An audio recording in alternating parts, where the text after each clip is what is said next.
Assalamualaikum warahmatullahi wabarakatuh. Hello my beloved student, how are you today? I really hope all of you are in a good condition.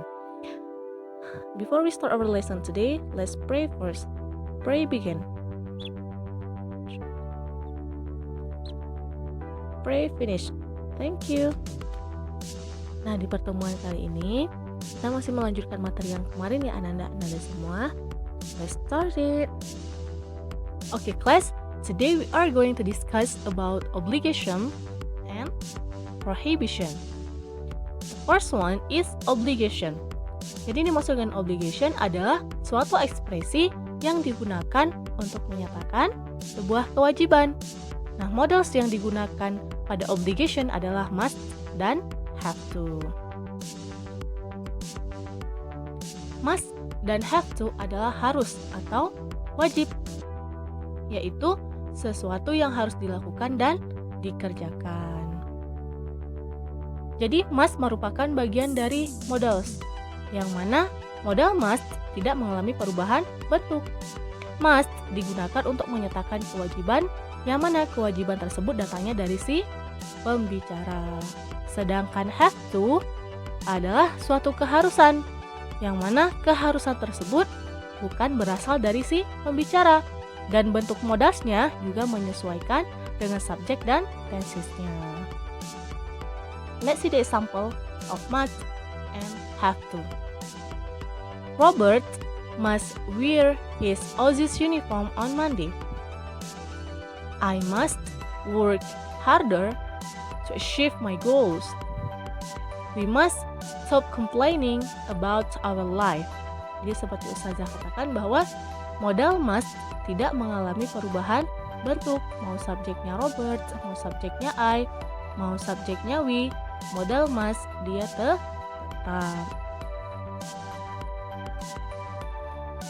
Sekarang contoh dari have to. You have to speak English every day. Rita has to finish her homework before Friday. They had to present their ID cards to borrow books.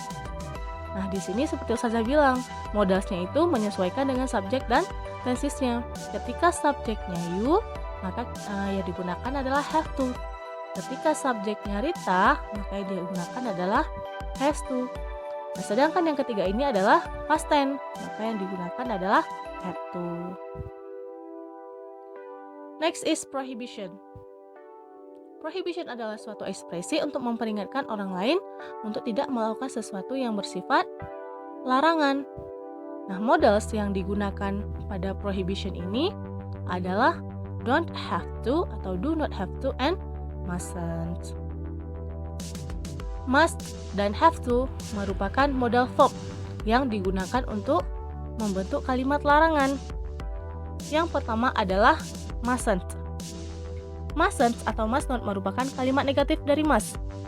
Kata mustn't digunakan untuk membicarakan sesuatu yang dilarang untuk dilakukan. Sedangkan don't have to yaitu untuk menyatakan bahwa tidak ada kewajiban untuk melakukan sesuatu.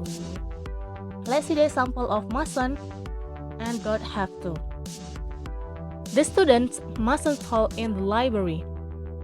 We mustn't use mobile phone in the school.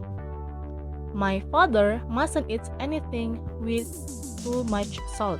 Nah, ini suatu kewajiban yang sangat kuat ya, suatu larangan yang sangat kuat ya.